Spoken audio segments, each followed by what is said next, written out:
Pre-bent or custom? Which is better? Are pre-bents better because they're already bent? Is custom better because it's custom? Or is it just more expensive? The short answer to both of those questions is really kind of depends. Let's talk about it. I'm Rob, and this is Venturi Fab, where we build stuff that I think's pretty rad, and I hope you do too. So, Hardline 101 was tubing materials, how to straighten, how to bend, how to flare, tubing to build your own hardline systems. Hardline 102 is coming up, and it's going to be hardlining a custom chassis from scratch. So we'll go over routing, how to plot your bends, how to measure everything, all of that. That's coming. I'm just waiting for a chassis that I need to hardline, which brings us to this video, Hardline 101 and a half, because I am at a crossroads. I need to fix some braking issues on my shop truck, and I need to decide whether I want to go full custom with it or if I just want to get some pre-bents and put them in, because both are the correct answer to two very different problems. So Merle here, fully custom hardlines, but Merle's also not a stock truck whatsoever. We're 1-ton swapped, stretch wheelbase, disc brakes at all four corners. The axles that are on it aren't even stock axles, they're trussed and everything. So nothing on this truck is in a factory location.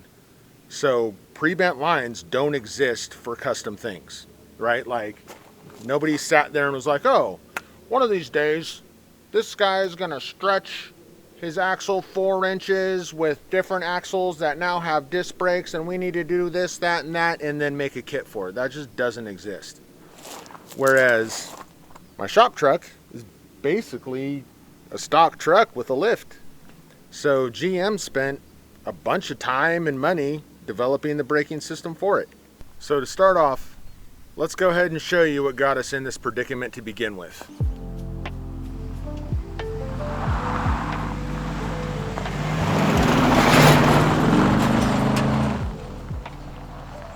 So the problem here is my hardlines done gone and rubbed a hole in themselves, and they are leaking, which means I have no brakes, which is not good when you're pulling a trailer.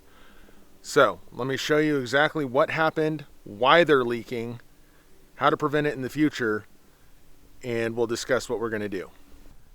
So I bought this truck with the lift kit already installed, but they didn't set it up right. And I know that because, number one, when I bought it, it was sitting way too low. They had the torsion keys all messed up and the screws were sideways into them and stuff, so I already had to go through and fix a bunch of that. But they also screwed up my brake lines. So you can see clearly they shoved a bunch of stuff out of the way when they were doing their thing, right? Like, this isn't anywhere close to the clip it's supposed to be in. I'm rubbing on the frame right here. I'm rubbing on the body right there. And down in this hole is our problem. These top two brake lines were rubbing this lip and the bottom of the body under here, and they got a hole in themselves.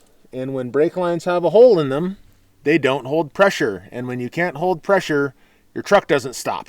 So as I'm sure you can tell, this is less than ideal. Which brings me to my predicament. Do I, building custom cars all the time, want to make custom brake lines for this truck like I have on Merle, or do I just want to go back to stock ones? On the other side of this scale is Merle here, with every single line on this truck being custom made for Merle out of stainless steel.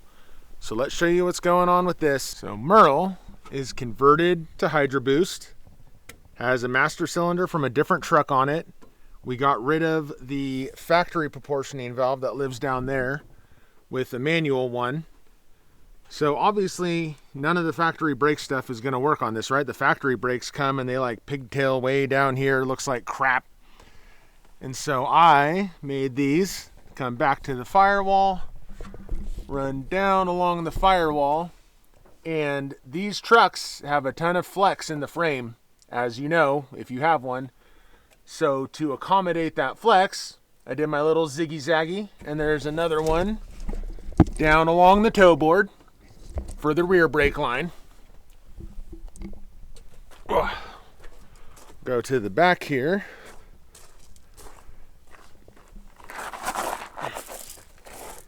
And you can see my rear brake line also is not stock, because this isn't a stock axle, and it's trussed, and it has disc brakes.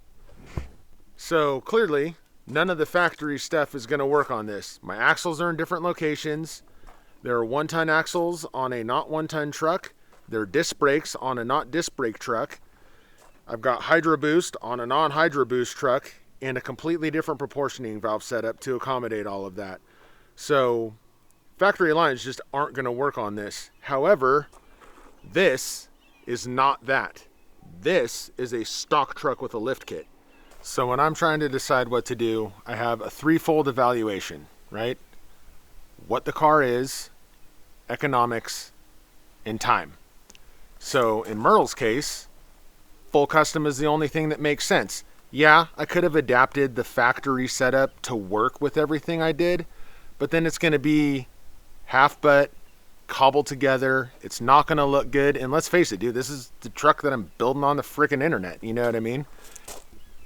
Cobbled together is not okay. That's not acceptable. It needs to be awesome. And for my own self, right? Like, I genuinely love hardlining things like routing, making it clean, having it look killer, that polished stainless. Like, I personally enjoy doing that. So the combination of what this truck is, all the changes I need to make, and the fact that I love doing it, it's a no-brainer for me on that truck. You know what I mean? Whereas this truck gets tubing and steel and parts and tows this truck.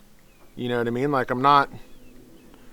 there's no need to reinvent the wheel with this truck, because the factory brakes, like their system, you know, GM spent a good amount of time and money, and it works on the millions of trucks of this body style that was produced. The problem is that some jackwagon that put the lift kit on this incorrectly decided to shove everything out of the way and didn't pay attention to where he shoved it, so it rubbed a hole.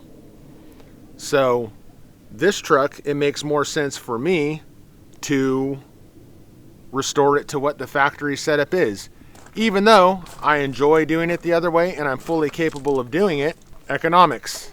It costs more to custom hardline something. I got the full front brake kit in stainless from LMC for like less than $200. It was like $150 plus tax and shipping. So it's right around $200 for everything from the ABS controller forward in stainless. So to make that same thing with the hardline that I use and all of that would probably end up costing double, and it would end up taking probably like 8 times as long. You know, yeah, it would look cooler, but no one's ever going to see it because it's my freaking shop truck. And number 2, it's going to take 8 times as long. And honestly, I would rather spend that extra time getting the roll cage and exhaust done on Merle so we can freaking go wheeling. This is just way more important use of time. So, I already ordered my kit. You saw it in the intro of this video. I'm going to show you what you get when you order a pre-bent kit. And we're going to get it ready to install on the truck. I am going to skip installing it on the truck in this video though, because I just want to get it done. I want to crank through it, have my truck working again so I can get my steel this week. I need like 1 or 2 more tubes and this roll cage is done. We can weld it out, and yeah. So let's show you what you get with your steel kit, what to expect, or what you get with your brake line kit, what to expect, how to deal with it, all of that good stuff. So this is how my pre-bent kit came. We're stainless. You can see, where's the one? Right here, like the quality of the flares and all that. The flares themselves are fine, but you can see their tooling that they use. obviously meant for mass production. It's not nearly as clean of a result as I would get by doing this myself with my tools. But what I'm doing here is I'm saving time so that I can invest that time in projects with a better payoff, right? So they'll come, or at least my kit came, with all these U bends in it and a note that says you need to remove this bend before installation. You don't need to be that worried about the fact that they come bent like this. When you buy hardline to do your truck with, it comes coiled up. So this isn't a problem, but you will need to straighten it. And they're all like that for the hardline runs because there's 4 lines coming from the front that run over the frame and then over to your ABS box on this truck. So this is all those lines. So we're gonna remove these bends and then I can start putting them on. So realistically, things to expect, at least in my past experience with hardline kits, is these bends are all gonna be pretty close. They're not gonna be perfect. So understand, you're gonna have to do a little tweaking, a little finessing to get everything to line up the way that it should, but they should be pretty stinking close. Now, there are areas that are U-bent like this. You can straighten those on you and get them, and they'll be close enough. If you have a tubing straightener, which I do, we're going to use, and I'm kind of stoked about that because we are going to use Mr. Jones because he's got a vise on the back. So I finally get to use the Mold Menace for something useful while I collect the rest of the parts for it. So we're going to get these straightened. I'll bring you along for that, and we'll keep trucking along. Here's our bend info. We want to remove this. So line them up. And we'll have to do a little bit at a time. Still got more to go.